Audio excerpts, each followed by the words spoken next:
सत्यपाल मलिक हे आज उद्धव ठाकरेंची भेट घेत आहेत। मलिक हे जम्मू काश्मीरचे माजी राज्यपाल आहेत आणि मोदींचे कट्टर विरोधक आहेत। मातोश्री निवासस्थानी दुपारी 1 वाजता ही बैठक होणार आहे असं समजतंय।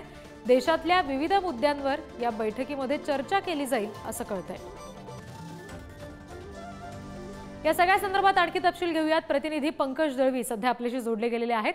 पंकज, मलिक भेटीला येत आहेत उद्धव ठाकरेंच्या आणि जम्मू काश्मीरचे माजी राज्यपाल ते राहिलेत, मोदींचे कट्टर विरोधक आहेत। या दृष्टीने भेटीकडे कसं पाहता येईल? ही भेट नक्कीच महत्त्वाची आहे, कारण महाराष्ट्रामध्ये विधानसभा निवडणुकीची तयारी सुरू झालेली आहे आणि असं असताना मोदी विरोधक चेहरा देशातला म्हणून ज्यांच्याकडे बघितलं जातं ते सत्यपाल मलिक जे आहेत ते उद्धव ठाकरे यांची भेट घ्यायला येत आहेत मातोश्रीवरती। सत्यपाल मलिक हे उद्धव ठाकरे यांच्यासाठी महत्त्वाचे का आहेत? कारण पुलवामा हल्ल्याबाबतीत सत्यपाल मलिक यांनी जे विधान केलं होतं ते मोदी सरकारला त्यावेळी त्रासदायक ठरलं होतं आणि म्हणून सत्यपाल मलिक उद्धव ठाकरे यांच्यासाठी महत्त्वाचे आहेत। जी निश्चित, त्यामुळे या भेटी दरम्यान नेमकी काय चर्चा होते हे पाहणं महत्त्वाचं असेल। धन्यवाद दिलेल्या तपशिलांसाठी।